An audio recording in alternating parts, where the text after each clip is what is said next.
I let my daughter bully my stepdaughter until she forced her to eat allergic food to impress friends. The school suspended her, but instead of supporting me, my entitled husband demanded more punishment, so I grounded my stepdaughter for starting it all. My stepdaughter almost died because of my daughter. I need to say that first because for 3 months I refused to say it. I said incident, I said misunderstanding, I said things got out of hand. I wrapped it in every soft word I could find because the hard words, my daughter force-fed her stepsister food she was allergic to, were too ugly to hold in my mouth. But I'm holding them now. She could have died. Her throat closed. They used an EpiPen in the school nurse's office. An ambulance came. She was 12 years old, lying on a stretcher with hives covering her face, struggling to breathe, because my 15-year-old daughter wanted to look tough in front of her friends. And when the school called me, when they told me what happened, when they said my daughter was being suspended, my first thought wasn't, is Elizabeth okay? Elizabeth is my stepdaughter. My first thought was, this is going to ruin Zoe's record. Zoe is my biological daughter. That thought. That sick, reflexive, maternal priority that put my daughter's transcript above my stepdaughter's airway. That's the thought that tells you everything you need to know about the kind of woman I was. And if I'm being honest, the kind of woman I still have to fight every day not to be. Let me explain the family. Because blended families are complicated and I used that complexity as a shield for years, and I need to strip it away so you can see what was really happening underneath. My name is Nicole. I'm 43. I married Zach when I was 36. Zach is 45. He has a daughter from his first marriage, Elizabeth, who is 12 now, 11 when this happened. I have a daughter from mine, Zoe, who is 15 now, 14 when this happened. Zach's first wife passed away when Elizabeth was 4. Cancer. Elizabeth doesn't remember her mother in the way older kids remember. She remembers warmth. She remembers a voice. She has photos. Zach kept the memory alive carefully, respectfully, in the way that a good father does when he's trying to give his daughter something death took away. When I entered their lives, Elizabeth was 8. She was shy, gentle, the kind of child who draws pictures of flowers and leaves them on your pillow without saying anything. She wanted to love me. She tried so hard to love me. And I let her try while giving her almost nothing in return. I need to be honest about that. I was not a good stepmother. Not abusive. Not neglectful in any documentable way. But emotionally, I rationed my affection like it was a finite resource, and Elizabeth was always last in line. Zoe got the first hug when I came home. Zoe's school events got priority on the calendar. Zoe's preferences shaped dinner menus, vacation plans, movie choices. When Elizabeth had a dance recital and Zoe had a volleyball game on the same night, I went to the volleyball game and Zach went to the recital alone. I told myself it was logistics. 2 events, 2 parents, divide and conquer. But I never once went to Elizabeth's event over Zoe's. Not once in 3 years. And Elizabeth noticed. Children always notice. They count. They keep a ledger that adults think is invisible, and it's not. Elizabeth knew she was second. She lived in second place in her own house, in the family her father had built for her, and the woman who was supposed to fill the space her mother left had decided, quietly and completely, that the space wasn't worth filling. Zoe. Let me tell you about Zoe because she's my daughter and I love her, and that love blinded me to things I should have seen years before the allergy incident. Zoe is strong-willed. Confident. Loud. She walks into rooms and takes up space the way I always wished I could. She's popular at school. She has a wide social circle. She's the kind of teenager who sets the tone for the group, and the group follows. I admired that about her. I saw her social dominance as leadership. What I didn't see, what I chose not to see, was that dominance and leadership are not the same thing. Dominance requires someone underneath. And in our house, the person underneath was Elizabeth. The bullying didn't start big. It started with exclusion. Zoe would have friends over and close her door. Elizabeth would knock and Zoe would say, loudly enough for her friends to hear, "This is a private hangout." Elizabeth would go to her room. I'd hear it happen from the kitchen and I'd think, that's normal sibling stuff. It wasn't normal. It was a 15-year-old establishing hierarchy in front of an audience and an 11-year-old learning her place. It escalated. Zoe started making comments about Elizabeth at the dinner table. Small, surgical comments disguised as jokes. Elizabeth, why do you always eat like that? Elizabeth, your hair looks weird today. Elizabeth, do you even have friends at school or do you just sit alone? Each one delivered with a smile. Each one followed by a glance at me, checking to see if I'd react. I didn't. I'd change the subject. I'd say, Zoe, be nice, in a tone so light it communicated nothing. Zach would stiffen across the table. He'd say, that's not appropriate. And Zoe would roll her eyes and I'd say, she didn't mean it, and Zach would look at me with an expression I refused to decode because decoding it would have meant admitting that my daughter was a bully and I was her enabler. Elizabeth's allergies. This is critical. Elizabeth has a severe tree nut allergy. Diagnosed at age 3. Confirmed by multiple allergists. She carries an EpiPen everywhere. The school has one on file. Zach and I both signed forms at the beginning of every school year listing her allergy, the symptoms, the protocol. It was not a secret. It was not ambiguous. Everyone in our household knew. Zoe knew. She'd known since she moved in. She'd watched Elizabeth check ingredient labels at every meal. She'd watched Zach read restaurant menus with Elizabeth, pointing out what was safe and what wasn't. She'd been present for at least 2 conversations where Zach explained to visitors that certain foods couldn't be in the house because of Elizabeth's allergy. Zoe knew. Remember that. Because what comes next only makes sense if you understand that my daughter didn't act out of ignorance. She acted out of cruelty. And I have to live with the fact that the cruelty grew in a house where I was the one tending the soil. The incident happened on a Tuesday at school. Lunchtime. Zoe was a freshman. Elizabeth was a 6th grader at the same school, a combined middle and high school campus. They shared a cafeteria. Zoe was sitting with her friend group. Elizabeth was sitting 2 tables away with her own friends. According to the school's investigation, and I've read the report 3 times, what happened was this. Zoe's friend group had been doing a social media challenge. The kind of stupid, dangerous thing teenagers do because their brains aren't finished developing and consequences are abstract. The challenge involved getting someone to eat something they didn't want to eat. Peer pressure content. Funny reactions. Views and likes. Zoe told her friends she could get Elizabeth to eat a cookie that contained almonds. She said it casually. Like it was a dare. Like it was content. She walked over to Elizabeth's table with a cookie wrapped in a napkin and said, in front of Elizabeth's friends, "Hey Elizabeth, try this." "Mom made them," Elizabeth said. "What's in it?" Zoe said, "Just chocolate chip. No nuts." I checked. Elizabeth looked at the cookie. She looked at Zoe. And here's the part that destroys me every time I think about it. Elizabeth took the cookie because Zoe, her stepsister, the older girl in her house, told her it was safe. Elizabeth trusted her. Despite the comments. Despite the exclusion. Despite everything. Elizabeth still trusted Zoe enough to eat something she handed her because Zoe said their mother had made it. She trusted the family. And the family poisoned her. Elizabeth bit into the cookie. Within minutes, her lips started swelling. Her throat tightened. Her skin broke out in hives. One of Elizabeth's friends ran to the cafeteria monitor. The nurse was called. The EpiPen was administered. An ambulance was called. Elizabeth was taken to the hospital. By the time Zach and I arrived, she was stable but swollen, lying in a hospital bed with an 4 in her arm and a look on her face that I will never be able to describe because it wasn't pain and it wasn't fear. It was understanding. The face of an 11-year-old girl who just understood, fully and permanently, that her stepsister had tried to hurt her on purpose and nobody was going to protect her. Zach was shaking. Not with fear. With rage. A quiet, compressed rage that I'd never seen in him before. He stood at Elizabeth's bedside holding her hand and he looked at me and said, "Where is Zoe?" I said, "The school has her in the office." He said, "What happened?" I said, "There was a cookie." Zoe says she didn't know it had nuts. He said, Zoe knew. 3 words. No hesitation. He didn't need the investigation. He didn't need the report. He knew his stepdaughter. He knew the pattern. He knew. I said, "We don't know that for sure." Zach looked at me. The way he looked at me in that moment is something I carry in my chest like a stone. It wasn't anger at me. Not yet. It was the beginning of a realization. The first flicker of a man understanding that the woman he married was not going to protect his daughter. That I was going to protect mine. Even now. Even with Elizabeth in a hospital bed. The school's investigation took 2 days. They interviewed Zoe, her friends, Elizabeth's friends, the cafeteria monitor, and reviewed the security camera footage from the cafeteria. The findings were unambiguous. Zoe had knowingly given Elizabeth a cookie containing almonds. She had lied about the ingredients. She had done it in the context of a social media challenge. One of her friends had been filming. The video was on someone's phone. Zoe was suspended for 10 days. The school also referred the matter to the district's threat assessment team because the incident involved a known, life-threatening allergy. When the principal called me to explain the suspension, my first words were, 10 days seems excessive for a prank.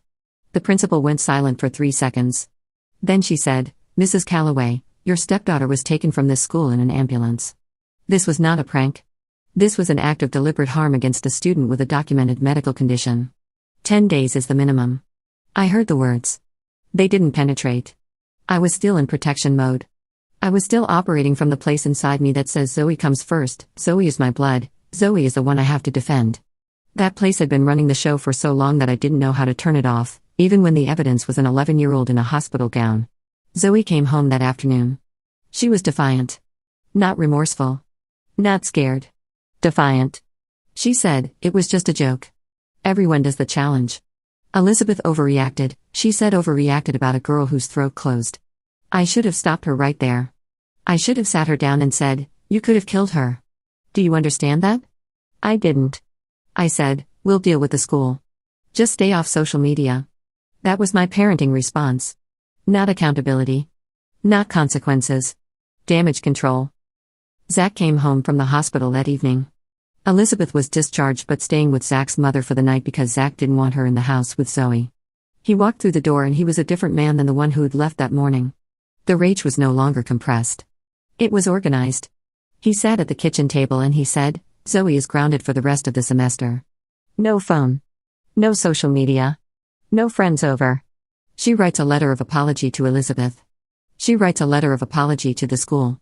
And she's going to attend a session with Elizabeth's therapist to understand the impact of what she did. I said, that's too much. Zach said, too much? She poisoned my daughter. I said, she didn't poison her. It was a prank that went wrong. Zach stood up. He put both hands on the table. He leaned forward. He said, Nicole, your daughter knew about the allergy. She lied about the ingredients. She did it for social media. My daughter was in an ambulance. This is not a prank. This is assault. And if you can't see that, then we have a much bigger problem than Zoe's punishment. I should have agreed. I should have said, you're right. I'm sorry. Whatever you think is appropriate, I'll support it. But I didn't. Because the voice inside me, the one that had been choosing Zoe over Elizabeth since the day I moved into this house, said something else. The voice said, Elizabeth must have done something to provoke it. The voice said, there's always two sides. The voice said, Zoe wouldn't just do this for no reason. And I listened to that voice because listening to it was easier than confronting the truth that my daughter had become someone capable of hurting a child and I had helped create her. I said, I think Elizabeth might have provoked it. They've had tension for months. Maybe Elizabeth said something that set Zoe off. Zach's face changed. Something behind his eyes shifted from anger to something colder and more permanent. He said, very quietly, you're blaming my daughter? The one who was in the hospital? I said, I'm not blaming her. I'm saying there might be context we're not seeing. He said, the context is that your daughter fed mine an allergen. There is no other context. And then I did the thing that I cannot take back. The thing that ended my marriage. The thing that told Zach, Elizabeth, and eventually Zoe exactly who I was and what I valued. I grounded Elizabeth. I grounded the victim. I said, until we figure out what really happened, I think both girls should be restricted. I took Elizabeth's tablet privileges. I told Zach that Elizabeth needed to take responsibility for her part in the conflict. I framed a near-fatal allergic reaction as a conflict with two sides and I punished the child who'd been harmed because punishing her felt safer than admitting that my child was the one who deserved every consequence coming her way. Zach looked at me for a long time. Then he said, I'm taking Elizabeth. We're going to my mother's. Don't call me tonight. He packed a bag. He packed Elizabeth's things. He walked out the door. I stood in the kitchen and I told myself he was overreacting. I told myself he'd cool down. I told myself this would blow over. It didn't blow over. It blew up. Zach didn't come back that night. Or the next night. Or the next. He texted me once on day 2, I'm consulting a lawyer. We need to talk about separation. 11 words. The second time in a story that 11 words have destroyed a life. I stared at the text and I thought, he's bluffing. He's emotional. He'll come back. He always comes back. But Zach wasn't the kind of man who bluffed. Zach was the kind of man who said what he meant and did what he said, and I'd spent 7 years mistaking his patience for passivity and his gentleness for weakness. He wasn't passive. He wasn't weak. He was a man who had given me every chance to be the partner he needed and the stepmother his daughter deserved, and I had failed on both counts, and the failure had put his child in a hospital bed. The school's threat assessment team completed their review within a week. The findings went beyond the suspension. They recommended that Zoe attend mandatory counseling, that the families of both students participate in a mediated conference, and that the incident be formally documented in Zoe's student file. They also flagged it for potential referral to local law enforcement. Law enforcement. When I heard that, the defense mechanism I'd been operating behind finally cracked. Not because I was suddenly empathetic toward Elizabeth. Because I was terrified for Zoe. A charge. A record. A 15-year-old with a juvenile referral for what the school was now calling reckless endangerment of a student with a known medical condition. My daughter. My bright, confident, popular daughter. With a record. I called Zach. He answered. The conversation lasted 8 minutes, and it was the most clarifying 8 minutes of my life. I said, the school is talking about law enforcement. Zach, we can't let this go on Zoe's record. She's 14, he said. Nicole, she could have killed Elizabeth. I said, she didn't mean to hurt her that badly. He said, she lied about the ingredients. She knew about the allergy? Intent doesn't require a specific outcome. She intended to make Elizabeth eat something she was allergic to. That's enough, I said. She's a child. He said, Elizabeth is also a child. A younger one. One who trusted her stepsister. One who is now afraid to eat food she didn't prepare herself. One who wakes up at night and checks her throat because she's afraid it's closing again. Your daughter did that. And your response was to ground mine. That last sentence. Your response was to ground mine. I heard it and something inside me collapsed. Not slowly. All at once. Like a building that's been structurally compromised for years and finally gives in to gravity. I heard it and I knew. I knew that everything Zach was saying was true. I knew that I had grounded a child who was in a hospital. I knew that I had blamed a victim. I knew that I had prioritized my daughter's reputation over another child's life. I knew all of it. And I also knew, with a clarity that was almost physical, that I had been building toward this moment for years. Every time I chose Zoe's volleyball game over Elizabeth's recital. Every time I let a cruel comment slide at the dinner table. Every time I said she didn't mean it instead of that was wrong. Every small choice had been a brick in a wall, and the wall had finally gotten tall enough to block out the sun. I said, Zach, I'm sorry, he said, I know you are. But sorry doesn't change what happened. And it doesn't change the fact that I can't trust you to protect my daughter. You had 3 years of chances. 3 years of small moments where you could have stepped in and didn't. And when the big moment came, you punished Elizabeth. He paused. Then he said, I need to protect my child. And I can't do that in a house where her stepmother sees her as the problem. Zach filed for divorce the following week. We'd been married for 7 years. The proceedings were straightforward because neither of us wanted to fight. He didn't ask for anything unreasonable. He wanted primary custody of Elizabeth, which he was always going to get because Elizabeth was his biological daughter, and I had no legal claim. He wanted the house sold and the equity split. He wanted a clean break. I agreed to everything because I didn't have the standing to contest anything. What was I going to argue? That I deserved more time in the house where I'd let my daughter bully his daughter for 3 years and then punish the victim when it nearly turned fatal? Elizabeth. Let me tell you about Elizabeth. Elizabeth didn't speak to me after the incident. Not a word. When Zach came to collect the rest of their things, Elizabeth sat in the car. She didn't come inside. She didn't look at the house. She sat in the passenger seat with her seatbelt on and her hands in her lap, staring forward, and I stood at the window and watched her and I thought, I did that. I made that child afraid of her own home. I made her afraid of the dinner table. I made her afraid of the kitchen, of the couch, of the hallways where Zoe would say things and I would say nothing. I took a child who drew flowers and left them on my pillow and I taught her that love in this house came with conditions, and the primary condition was don't be more important than Zoe. Zach told me, months later during one of our brief co-parenting communications about the divorce logistics, that Elizabeth was in therapy twice a week. She had developed a food anxiety that went beyond her allergy. She was afraid of eating anything she hadn't personally prepared or watched being prepared. She'd lost weight. She'd stopped eating lunch at school because she didn't trust the cafeteria. She'd had 2 panic attacks in the first month after the incident, both triggered by being offered food by someone other than Zach or his mother. She was 11 years old and she was afraid of food. Because my daughter had used food as a weapon. And I had let the conditions for that weapon to be built, loaded, and fired develop in my own house for 3 years without doing a thing about it. Zoe. Let me tell you what happened to Zoe. The law enforcement referral went through. A juvenile officer reviewed the case. After consultation with the school, the hospital report, and the families, the decision was made not to file formal charges but to place Zoe in a diversion program. The program included mandatory counseling, community service, and a behavioral contract. If she completed it successfully, there would be no permanent record. She completed it. Technically. She attended the sessions. She did the hours. She signed the contract. But Zoe didn't change. Not really. Not in the way that matters. She was compliant, not remorseful.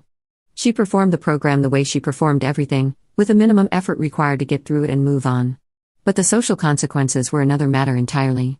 The video from the cafeteria, the one her friend had been filming, circulated. Not publicly. Within the school. Students saw it. Parents heard about it. The story spread the way stories spread in school communities, fast, distorted, and permanent. Zoe went from being the popular girl to being the girl who poisoned her stepsister. Her friend group fractured. The girl who had filmed the video distanced herself immediately. 2 other friends stopped sitting with Zoe at lunch. By the end of the suspension, Zoe's social circle had contracted from 12 people to 3, and the 3 who remained weren't friends. They were just the only ones who hadn't left. Zoe blamed me. She said, "You didn't protect me. You let them ruin my life." And I heard the echo of my own parenting in her words. She'd learned from me that when things go wrong, you protect yourself first. You blame the other person. You reframe the situation so you're the victim. She watched me do it her entire life. She watched me dismiss Elizabeth's pain. She watched me minimize her own cruelty. She watched me ground the wrong child. And she internalized all of it.